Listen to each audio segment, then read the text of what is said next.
Assalamualaikum. Hopefully you all will be fine. I am Majid Ali and ICAP qualified chartered accountant. आज हम discuss करेंगे अभी जो ICAP ने रिजल्ट अनाउंस किया है उससे रिलेटेड ये वीडियो है कि जो सबसे पहले तो जो माशाल्लाह क्वालिफाई किए हैं 537 which is a very positive outlook.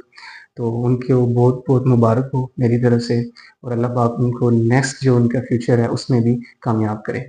ठीक है. कुछ बच्चे हैं जो कि पेपर पास नहीं कर सके ड्यू टू एनी रीजंस. वो आखिर में तैयारी अच्छी नहीं कर सके, एग्जाम लीव नहीं मिली, टाइम नहीं मिला पढ़ने का, व्हाट्सएवर सो मैनी रीजंस. तो आज हम डिस्कस करेंगे क्योंकि मुझे डिफरेंट बच्चों के मैसेजेस आ रहे हैं.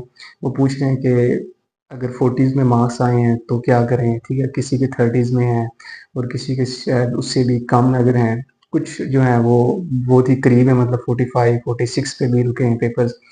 तो अब उनको क्या करना चाहिए, किस तरीके से अपनी जो है स्टडी को मैनेज करना चाहिए, दोबारा से लेक्चर लेने चाहिए या उन्हें अपने जो है परफॉर्मेंस जो है ना उस पे फोकस करना चाहिए.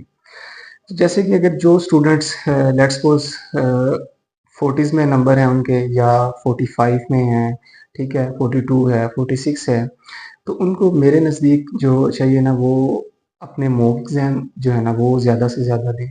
ठीक है. और प्रैक्टिस पे फोकस करें क्योंकि कहीं ना कहीं अगर डेफिशिएंसी है ना तो कॉन्सेप्चुअल डेफिशिएंसी नहीं है. हो भी सकती है, मतलब इट डिपेंड्स अपॉन सर्कमस्टेंसेस. हर किसी के अपने अपने पॉइंट्स हैं. लेकिन जो 40s में या 46 में आके रुके हैं उसका मतलब ये है कि वो शायद वो 3 घंटे की परफॉर्मेंस थी ना पेपर में, वो उस तरह से नहीं दे सके जिस तरह से आई कैप की एक रिक्वायरमेंट है. ठीक है. तो अब उसको कैसे करना है, उसके लिए जो सबसे ज़रूरी चीज़ है ना वो ये है कि आप अपने जो 3.5 घंटे की परफॉर्मेंस है उसको मैनेज करें कि पेपर को कंप्लीटली सोल्व किस तरह से करना है. क्योंकि मैंने फर्म्स में भी टाइम गुजारा है, ठीक है, माशाल्लाह काम भी किया है, ड्यूरिंग आर्टिकल्स क्वालिफाई भी किया है और आजकल इंडस्ट्री में काम कर रहा हूँ. तो मुझे लगता है कि नो डाउट सब टीचर्स माशाल्लाह जो है ना बड़ी एफर्ट कर रहे हैं सीए की जो हमारी फर्टेनिटी है इसमें. लेकिन साथ ही मैंने सोचा कि अगर मेरे भी किसी एडवाइस से या गाइडलाइन से किसी की हेल्प हो जाए तो I think it will be very good for others. ठीक है. तो अब उसमें आप ये देख लें कि आपने अगर आपके 40s में मार्क्स हैं तो अपनी परफॉर्मेंस को कैसे बेहतर करें. परफॉर्मेंस से मुराद ये है कि आपने जो गिवन एलोकेटेड टाइम्स है ना उसी में पेपर को कंप्लीटली सोल्व करना है. अब देखें सोल्व करने में ना दो चीजें आ जाती हैं. एक तो ये है कि सारे पेपर में जितने भी क्वेश्चन आए हुए हैं सबको टच करें, हल करें उन्हें. ठीक है. मतलब उनको टच करते जाएं, उनको जो आता है लिखते जाएं और पेपर कंप्लीट कर दें. एक तो कंप्लीटनेस ही. अब इसमें ये जो है ना मुश्किल आ सकती है कि आपने पता नहीं कितना हद तक इसको ठीक किया है, मतलब आपकी जो जैसे कह लें कि एक्यूरेसी है उसका लेवल कितना है. क्योंकि पेपर में जो मार्क्स मिलने हैं आपको वो तो उस बेस पे मिलने हैं ना कि आपने कितना ठीक किया है. ठीक है. ये तो नहीं है कि आपने 100% 100 नंबर का टच किया है. ठीक है. अब उसमें से आप जो है ना शायद अच्छे तरीके से परफॉर्म ना कर सके हों और आपके 30s या 40s में मार्क्स आए. और कुछ बच्चे ऐसे होते हैं कि जो करते हैं 60-70% का पेपर है सोल्व. ठीक है. मतलब वो टच इतना कर पाते हैं due to any reason, time manage नहीं कर सके. ठीक है. या उन्हें आता ही उतना था. लेकिन उनके जो एक्यूरेसी का लेवल है ना वो बड़ा जो है ना अच्छा होता है. तो वो पास भी कर जाते हैं. मतलब आपने अपने दोस्तों से ही सुना होगा कि यार मैंने तो 60-70 मार्क का किया था पेपर और अल्हम्दुलिल्लाह पास हो गया. और ऐसे लड़के भी होंगे जो 90s में या 100 में चले गए लेकिन उनका पेपर जो है ना वो रह गया. तो आपने डिसाइड करना है कि आपने अपनी जो 3 घंटे की जो परफॉर्मेंस है उसको कैसे बेहतर करना है. और सबसे पहले आपने अपनी प्रैक्टिस पे फोकस करना है, खास तौर पे जो न्यूमेरिकल के पेपर्स हैं, रिपोर्टिंग का पेपर है, उसके बाद बीएफडी का पेपर है, टैक्सेशन का पेपर है. तो आपने इस पे फोकस करना है, न्यूमेरिकल को अच्छे तरीके से करना है ताकि आप एग्जाम में जाए ना तो बस आप लिख रहे हो. ठीक है. मतलब आप बस आपका माइंड की जो प्रोसेसिंग है वो इतनी अच्छी इतनी तेज हो कि आप जो है जल्द अज जल्द पेपर को सॉल्व कर सकें. दूसरा ये है इसमें कि कोशिश करें मॉक एग्जाम है वो 4 से 5 मॉक एग्जाम लाजमी दें आप पेपर में अपीयर होने से पहले. ये 4 से 5 में आप इससे ज्यादा कर लें, कम ना करें. ठीक है. क्योंकि हर किसी के अपने अपने सर्कमस्टांसेस होते हैं. जैसे कि अभी अगर हम देखें तो दिसंबर की अटेम्प्ट आएगी. ठीक है. जिसमें ऑडिट का सीजन भी होगा. तो फर्म्स के जो बच्चे हैं खास तौर पे जो सीनियर्स हो चुके हैं, या वो जो क्लाइंट कर रहे होंगे तो उनको छुट्टियों में भी प्रॉब्लम आ रही होगी, मतलब शायद वो कंप्लीटली अवेल ना कर पा रहे हों। ठीक है, इसी तरह जो बच्चे इंडस्ट्री में काम कर रहे हैं तो 30 जून में ऑडिट वगैरह भी करवाना होगा उन्होंने। ठीक है, 31 दिसंबर के क्लाइंट है तो उस पर भी काम होगा। तो मतलब ये डिफरेंट सर्कमस्टांसेस एक्यूमुलेट होंगे, जो कि दिसंबर के टाइम में खास तौर पे चीज़ें थोड़ी ज़्यादा मैनेज करना पड़ती हैं as compare to June attempt. तो आप दिसंबर के अटेम्प्ट को उस तरीके से प्लान करें।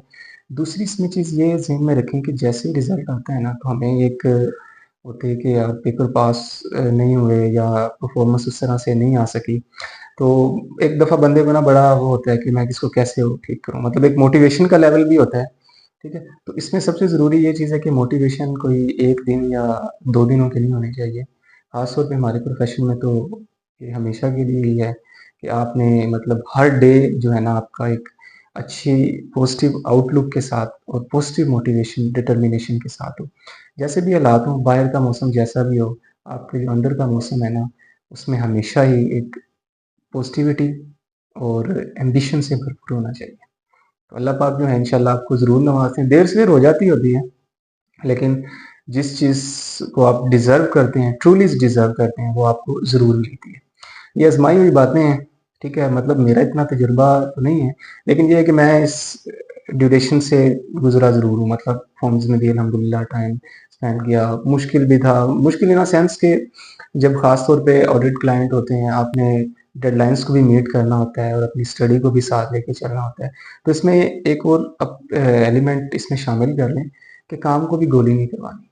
ठीक है, बड़ा स्लैंग वर्ड है, लेकिन बस है कि आपने काम भी एक्यूरेटली, ईमानदारी से करना है। ठीक है, अपने सीनियर्स की गाइडलाइंस को फॉलो करना है। वर्ड्स वो आपके सीनियर हैं या पार्टनर्स हैं, डायरेक्टर हैं, जिस तरह के भी हैं, आपने उनको भी फॉलो करना है और अपनी स्टडी पे भी फोकस करना है। अब इस काम के लिए ना आपको चंद एक चीज़ें करना पड़ेंगी, जैसे कि आपको अपना टाइम मैनेज करना पड़ेगा। आपको बहुत सी चीज़ें छोड़ना पड़ेंगी और सिर्फ़ 3-4 चीज़ें हैं वो अडॉप्ट करना पड़ेगी। जैसे कि फ़र्स्ट ऑफ ऑल आपने सिर्फ़ स्टडी करनी है। मोबाइल वगैरह से थोड़ा ठीक है, जो ज़रूरी चीज़ें हैं बस उस पे ही ध्यान दें, ठीक है? क्योंकि मोबाइल पे ना जब यूज़ कर रहे हैं तो टाइम का पता नहीं चलता, बड़ी जल्दी गुज़र जाता है, लेकिन पढ़ रहे हों तो गुज़रता ही नहीं है। तो कोशिश करें, अब देखें ना इंसान की फ़ितरत भी है कि उसे हमेशा आसानी की तरफ जो है ना जाने का रुझान होता है। लेकिन जो कामयाबी होती है ना वो थोड़ी-सी मुश्किल में ही होती है। मतलब अपने कम्फ़र्ट ज़ोन से निकल के ही कामयाबी, ठीक है? अपनी स्टडी को बेहतर करें। प्रैक्टिस जो है ना ख़ास तौर पे न्यूमेरिकल, वैसे तो आईकैप के पेपर में मतलब इस तरह सिलेक्शन तो की नहीं जा सकती ना कि आप ये जो है ना इनको ज़्यादा बेहतर कर लें, इसको कम करें। ठीक है, चंद एक एरियाज़ हैं आप उनमें ग्रिड के हिसाब से चल सकते हैं। लेकिन अगर आपने पेपर पास करने की नीयत से जाना है और इस तरह जाना है कि मेरी ये फर्स्ट और लास्ट अटेम्प्ट हो, तो फिर आपको चीज़ें थोड़ा बेहतर तरीके से ही लेके चलना पड़ती हैं। मतलब सारे सिलेबस की जो कवरेज है वो इंश्योर करें, लेक्चर कंप्लीट करें अपने और प्रैक्टिस बेहतर करें। ये थी सारी गाइडेंस वो स्टूडेंट की, उन स्टूडेंट्स की जिनके मतलब मार्क्स करीब-करीब जो है ना वो रह गए हैं, पेपर उनके पास नहीं हो सके, ठीक है? अब उसमें वो देख लें कि प्रैक्टिस तो करना ही है, मॉक एग्ज़ाम भी देने हैं और कुछ एरियाज़ उनको पता है कि किन एरियाज़ में वो वीक हैं, उन एरियाज़ के वो लेक्चर्स ले लें दोबारा, ठीक है? अपने नोट्स रिवाइज़ कर लें, कुछ इस तरीके से उसको मेंटेन करें कि आप उस डेफिशिएंसी को फुलफ़िल करें, ठीक है?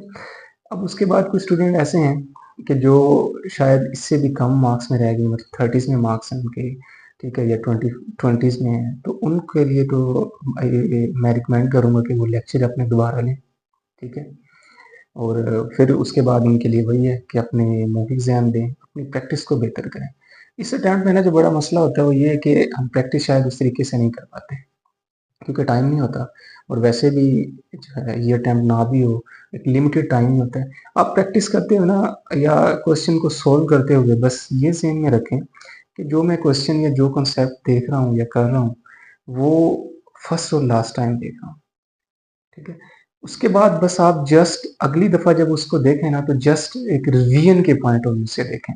ये नहीं है कि अब दोबारा ए, बी, सी से शुरू कर रहे हैं, बल्कि आप आगे से ऑनवर्ड शुरू करें कि जस्ट रिवीजन के पॉइंट ऑफ व्यू से देखें, या कोई और कॉन्सेप्ट आप कर रहे थे, उसमें आपको लगा कि इसमें पिछले कॉन्सेप्ट की लिंकिंग है, तो आप उसको देख लें, ठीक है? इस तरह से इसको तैयार करें पेपर्स को। तो एक टाइम आएगा इंशाल्लाह कि आप जो है ना बड़े थोड़े टाइम में ज़्यादा चीज़ें कवर कर लेंगे। मतलब वो कहते हैं ना कि आपने जो मतलब समंदर या दरिया उसको कोज़े में भरना, तो वो ऐसे ही है कि आप फर्स्ट टाइम जो है ना बड़े अच्छे तरीके से करें, उसके बाद आप जस्ट इसको रिवीजन के पॉइंट ऑफ व्यू से करें। तो जो कम मार्क्स आए हैं वो अपने लेक्चर कंप्लीट करें और अपनी प्रैक्टिस पे मॉक एग्जाम पे फोकस करें, ठीक है। उसके बाद माशाल्लाह 537 जो क्वालिफाई किए हैं, तो उनके लिए मैंने पहले भी उनको मुबारकबाद दी, बाद में भी दे रहा हूँ।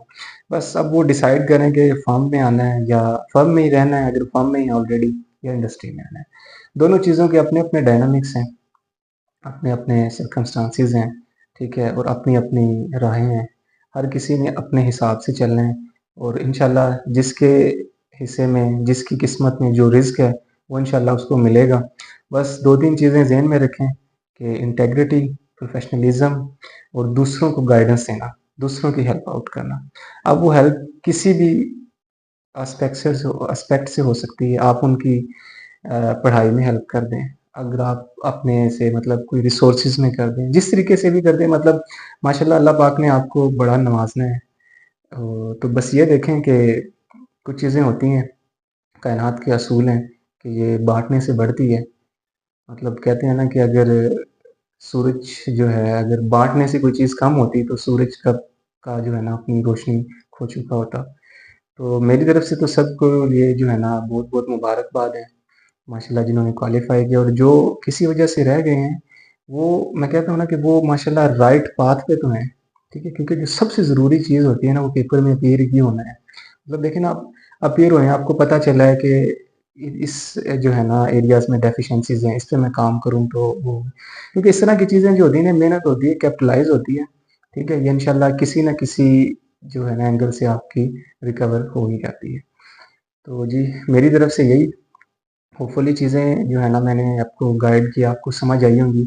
स्टिल अगर किसी के कुछ पॉइंट्स हों तो वो, क्योंकि हर किसी के ना अपने-अपने पॉइंट्स हैं, कोई कह रहा है कि मैंने हैंड्स ऑन कोर्सेज़ करूँ, ना करूँ, एमएसए 1 ना दूँ या ना दूँ स्कीम की वजह से, ठीक है? तो वो ज़ाहिर-सी बात है, उनको फिर हम इंडिविजुअली डील कर सकते हैं। तो वो हर कोई ना अपने-अपने हिसाब से उसको चीज़ों को देख लें। तो एक ओवरऑल गाइडेंस वीडियो थी, होपफुली आपको पसंद आई होगी। तो बेस्ट ऑफ लक, अल्लाह हाफ़िज़, थैंक यू।